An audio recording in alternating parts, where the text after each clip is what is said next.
mensagem que nós vamos ler hoje do livro Frases, Dicas e Histórias Maravilhosas, número 13. Mantenha o seu garfo. Talvez até porque a gente mantendo o garfo, a gente mantém o silêncio também, mas vamos lá.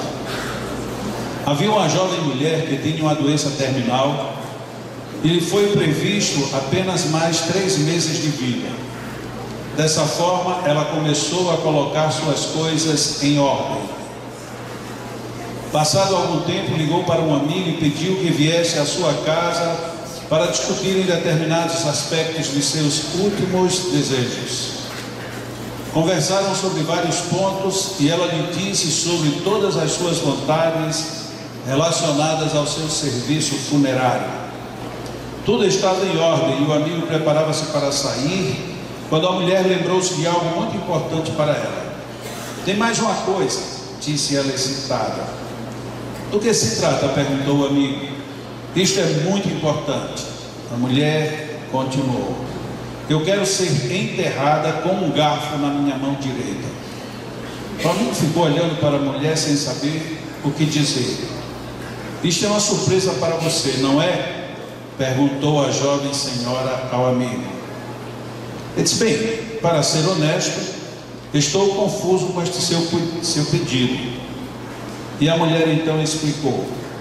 Quando eu era criança e visitava minha avó, quando no jantar os pratos começavam a ser recolhidos, minha avó inclinava-se em minha direção e cochichava em meu ouvido, mantenha o seu garfo. Era a minha parte favorita, porque eu sabia que algo melhor estava por vir, como um bolo de chocolate, uma torta de maçã, algo sempre maravilhoso e com substância. Assim eu apenas quero que as pessoas me vejam lá no caixão com um garfo em minha mão e então perguntarão, por que é o garfo? E eu quero que vocês lhes respondam, ela mantém seu garfo porque o melhor está por vir. Ontem à noite, no nosso estudo em casa, nós conversávamos sobre alguns assuntos, mas um assunto foi o que concluiu o nosso encontro. Por que nós espíritas, para não falar de nós humanos, por que é que nós evitamos tanto falar da morte? Até que de repente ela se depara na nossa frente, quando não no nosso íntimo. Mas a gente não quer falar da morte. Parece que não falando, ou a gente evita, ou supera, ou ela deixa de existir, não faz parte do nosso cenário. E então eu me lembrei que há alguns anos nós realizávamos aqui em Natal o Fórum Espírita de Natal. Foram 8 edições, 8 anos seguidos. E num deles, se a memória não me trai, foi no 5º, nós colocamos como tema a morte. Foi o tema mais trabalhado, mais divulgado, mas foi o que deu menos público. As pessoas não querem saber da morte. E de repente se pegam surpresas quando ela chega, porque ela vai chegar. Para a maioria, talvez, numa idade um pouquinho mais avançada, mas outro tanto vai se deparar com ela da forma mais inusitada possível. E será que nós estamos preparados para isso? Normalmente a gente diz, não, se o meu amigo, se a minha amiga, se o meu amor, se o meu filho, meus pais. Sim, mas e você se pergunta, e se for eu? Se for você, como é que você está preparado para isso? Mas eu não quero nem pensar nisso porque eu não quero ir tão cedo. Sim, você não quer. Mas e se for? E se chegar a sua hora repentinamente, como que você faz? E é uma situação complexa. Primeiro, porque a gente não quer pensar no assunto. Segundo, a gente não quer ler sobre o assunto. Terceiro, a gente sabe que estatisticamente é uma das únicas estatísticas cujo resultado é 100%. Você vai morrer. Não sei quando, mas você vai. E eu vou. E todos nós vamos. Então nós não temos como escapar, porque até hoje não teve ninguém que tenha escapado. E como é que você vai se deparar com isso? E enquanto a gente está projetando isso nos outros, de uma certa forma, psicologicamente, nós estamos nos excluindo. Mas não cabe a exclusão, porque você está dentro de uma estatística 100%. Então você vai chegar lá. Ah, mas eu queria não ter tal doença, porque com essa doença eu chego lá. Não, com essa doença talvez você tenha um prognóstico de quando. Mas com doença nenhuma, você não tem prognóstico nenhum, pode ser a qualquer momento.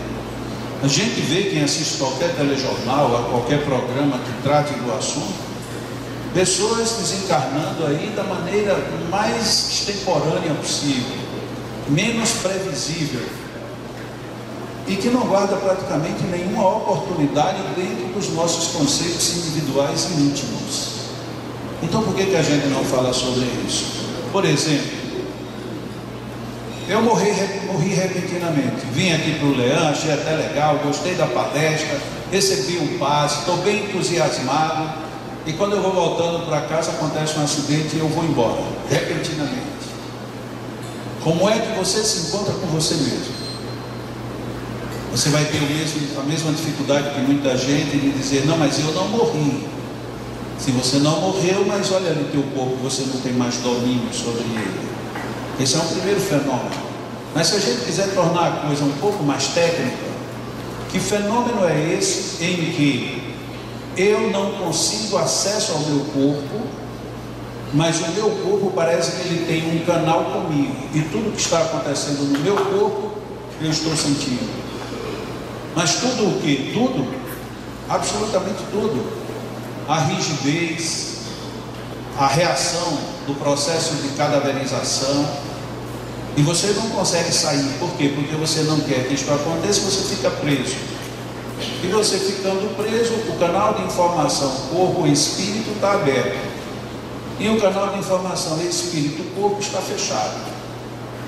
Como é que nós ficamos numa comunicação em que o que domina passa a ser dominado por aquele que sempre esteve sob a sua sujeição? A gente não para pensar nisso, porque a gente não para pensar sobre morrer. A gente não pensa em como será quando chegar a hora. A gente ouve muito que devemos orar, que devemos melhorar, que devemos ser melhores, abandonar apegos. Isso a gente ouve e até repete. Mas até que ponto a gente está se preparando para isso? De repente você sente por algum motivo que você está prestes a desencarnar, já não mais por um acidente. Você começa a sentir que suas energias estão indo, estão se esgotando. E a partir daí o que você faz? Desespera-se a maioria. Ou você diz, espera aí, será que isso é a morte? Eu vou tratar de cuidar agora da parte que vai ficar. Vai ficar aonde? Em mim. E qual é a parte que fica em mim? É a vida, é o espírito. E como é que a gente vai dominar esse espírito se a gente está querendo o contato preso da matéria? Ah, mas se eu rezar, por exemplo, isso facilitar eu ir embora, é melhor. Não, mas eu não quero ir, é pior. Mas ninguém fala isso para a gente todo dia, nem nunca, nem a gente quer pensar. Isto é desconfortável, porque a gente não quer aceitar essa evidência. Para isto, alguns dizem, a vida não continua, até que ela continua. Para outros dizem, ela continua, mas por enquanto eu prefiro ficar aqui, até que você vai. Como é que a gente não fala sobre isso? O que é morrer? O que significa morrer para a minha cabeça? Pensemos cada um. Tira agora a imagem do outro morrer, é você. Porque o outro você mete rapidinho pela falta, pela saudade, pelo carinho que perde, por muitas coisas. Mas é você. Como é que você vai se encontrar? Um companheiro espírita desencarnado, uma pessoa de muitas tarefas espíritas, bem conhecido, inclusive era palestrante internacional, desencarnou. A primeira comunicação que ele diz, que ele fez depois de desencarnado foi: eu falei tanto disso, e de repente eu não sabia o que era viver sem um pão. A gente diz todo dia, dai-nos o pão nosso de cada dia. E quando eu cheguei e descobri-me desencarnado, eu disse, mas então eu queria um pão. E me deram alguma coisa, aquilo poderia ser tudo, menos um pão. De repente eu tinha uma necessidade fisiológica de um fisiologismo que eu já não tenho mais. Eu tinha uma necessidade orgânica de um organismo que já não me pertence. E como é que eu vou lidar com isso? Como é que eu vou lidar com as minhas carências, as minhas necessidades, se eu nem ao menos pensei nisso nunca? E agora eu tenho que saber, porque é uma diferença muito grande. Às vezes nós até saímos com uma boa teoria, mas não sabemos necessariamente como lidar com ela. E quando a gente sai sem nenhuma teoria, sem nenhuma hipótese, ah, mas eu ouvi dizer que quando eu desencarnar, minha mãe vem me buscar. Eu sei lá se ela vem. E se ela já tiver reencarnado, como é que ela virá? E se eu pensar na hipótese, eu vou morrer e vou chegar lá sozinho, como é que eu vou fazer? E hoje em dia que a gente encontra tantas notícias de pessoas que literalmente, fisicamente morreram sós, seja por uma doença, seja por um crime. A pessoa fica morta lá 5, 6, 8 dias sozinha, nem ninguém acha o corpo, nem você. Onde é que você está nessa hora, se você não pensou nisso? Como é que você vai estabelecer uma sintonia, uma relação com o novo mundo, se você sempre o rejeitou? Isso é uma realidade que nos mexe a todos nós. Na história que foi lida, nós vimos um aspecto muito curioso. Eu quero ter certeza de que eu vou encontrar em uma coisa boa. Por quê? Porque eu estou fazendo a refeição de viver, mas quando a refeição de viver acabar, ainda tem uma sobremesa. Então eu tenho que estar preparado para essa sobremesa. Mas como é que nós nos preparamos se nós não falamos, nós não pensamos nada? E nós usamos um processo de cultura um tanto quanto esquisito. Desencarna alguém na nossa família, a primeira coisa que faz é afastar as crianças. Por quê? Porque ela não pode ter contato com isso. Ah, quer dizer que ela como criança não desencarna também? E se ela desencarnar como criança, como fica? E as pessoas que nós conhecemos, que a gente poderia ter conversado sobre o assunto e não conversamos, como é que elas vão chegar no mundo espiritual totalmente ignorantes, quando nós poderíamos ter ajudado a diminuir pelo menos esse temor, esse terror, esse mundo desconhecido? Que é um mundo desconhecido? É não. Porque se nós somos reencarnacionistas, nós já viemos de lá. Mas no momento, embotados totalmente pelo corpo, nós acreditamos que a vida é exatamente estar no corpo. E a gente sai com essa imagem muito forte. E aí vem os conceitos de desapego. Desapegue-se, porque na hora você vai precisar se afastar, sob pena de você mesmo atrair para você o único canal que está aberto. E o canal que está aberto é o do corpo, para a alma. Não é o contrário. Ah, mas é porque então os espíritos, os obsessores, Deus, a lei divina que é inclemente e tal, nada disso existe. O que existe é uma lei de ação e reação. Se você fica num ambiente onde tem monturos e coisas podres, você não tem como reclamar do mau cheiro. Não foi alguém que colocou um mau cheiro para você ficar desgastado. O mau cheiro existe peculiar àquele ambiente. Se você fica preso a um corpo que já não lhe responde, não lhe atende, você vai padecer por isso. Então o melhor que a gente faz é o exercício do desprendimento. Afaste-se daquilo que pode lhe constranger. Ah, mas eu tenho muita saudade dos meus filhos, dos meus companheiros. Este não é o momento, depois a gente conversa. É mais ou menos quando a gente vai fazer uma prova, um exame. Naquela hora não adianta ficar pensando no meu amor, nas cores lindas do arco-íris. Nada disso interessa. Interessa o assunto que você vai tratar. Depois você vai cuidar das outras belezas da vida. E a vida tem as suas belezas, do lado de cá e do lado de lá. Mas a gente vive fantasiando, como coloquei semana passada. A gente acha que tudo é um momento dramático apenas, e que daqui a pouco vai fechar a cortina e vai abrir para um novo cenário, para uma nova apresentação. Não, a vida não é assim. A vida é consequente e muitas vezes é somatória. Tudo que nós fazemos vai somando. Ah, mas eu já tenho muitos débitos, então corra, acelere para ir fazendo o equilíbrio dessas contas. Porque do contrário, você vai entrar em situação crítica. Você mesmo não querendo ficar preso, você fica por conta dos seus débitos contraídos. Então a lei que nos pede que nós melhoremos não é uma lei religiosa, nem é apenas uma reflexão filosófica. É uma realidade da qual nós não fugiremos por conta desta estatística que eu fiz referência há pouco. 100% de todos nós iremos desencarnar. Então não temos como escapar disso. Sugiro que depois a gente converse sobre isso, uns com os outros. Eu mesmo de vez em quando trarei mais enfoques sobre o ato de desencarnar, porque também não é justo a gente viver buscando cura, saúde, harmonia, não dor nem não sofrimento, e nos desprepararmos de tal maneira que quando desencarnarmos vamos encontrar exatamente o lado oposto. O ideal é nós termos total tranquilidade e harmonia encarnados, e daqui sairmos, quando formos sair, totalmente equilibrados e harmonizados, para que nada disso desconfigure tanto aprendizado, tanta dedicação, tanto esforço nosso e de todos aqueles que cuidaram e cuidam de nós. É preciso que a gente tenha uma percepção, para depois a gente ter a beleza de chegar do lado de lá e dizer: nossa, mas é tão belo, é tão agradável quanto aqui, tão bom, que eu nem preciso de um pão físico, mas por garantia eu vou levar meu garfo.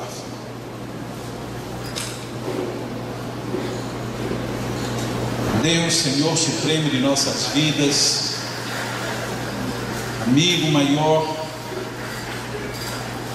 Pai amado, infinito, sabedoria suprema, agradecemos mais uma vez aqui estar nos recebendo ideias, reflexões, imagens que nos ajudem na vida, ao longo da vida.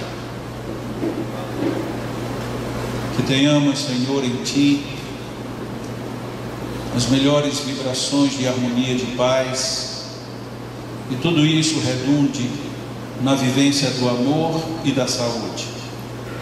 Não só a saúde física, mas a saúde integral, que nos envolve em todos os campos de nossas vidas. Quando aqui chegamos neste ambiente,